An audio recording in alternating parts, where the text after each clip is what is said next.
സംസ്ഥാനത്ത് അതിശക്തമായ മഴ തുടരുന്ന സാഹചര്യത്തിൽ 4 ജില്ലകളിലെ വിദ്യാഭ്യാസ സ്ഥാപനങ്ങൾക്ക് ഇന്ന് അവധി പ്രഖ്യാപിച്ചു. കണ്ണൂർ, വയനാട്, കോഴിക്കോട്, കാസർഗോഡ് ജില്ലകളിലാണ് സ്കൂളുകൾക്കും കോളേജുകൾക്കും ഉൾപ്പെടെ അവധി നൽകിയത്.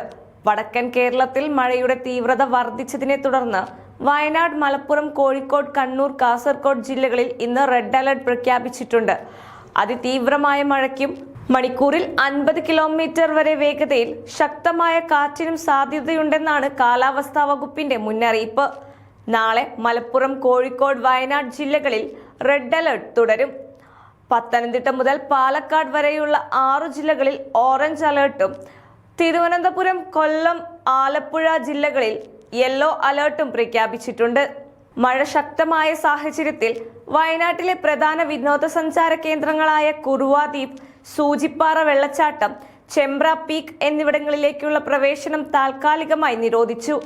അതേസമയം കോഴിക്കോട് ജില്ലയിലെ ചില മലയോര മേഖലകളിൽ ഉരുൾപൊട്ടൽ, മണ്ണിടിച്ചിൽ സാധ്യത കണക്കിലെടുത്ത് ജനങ്ങളെ സുരക്ഷിത കേന്ദ്രങ്ങളിലേക്ക് മാറ്റിപ്പാർപ്പിക്കാൻ നടപടികൾ ആരംഭിച്ചു. അനാവശ്യ യാത്രകൾ ഒഴിവാക്കണമെന്നും ദുരന്ത നിവാരണ വിഭാഗത്തിന്റെ നിർദ്ദേശങ്ങൾ കർശനമായി പാലിക്കണമെന്നും അധികൃതർ അറിയിച്ചു.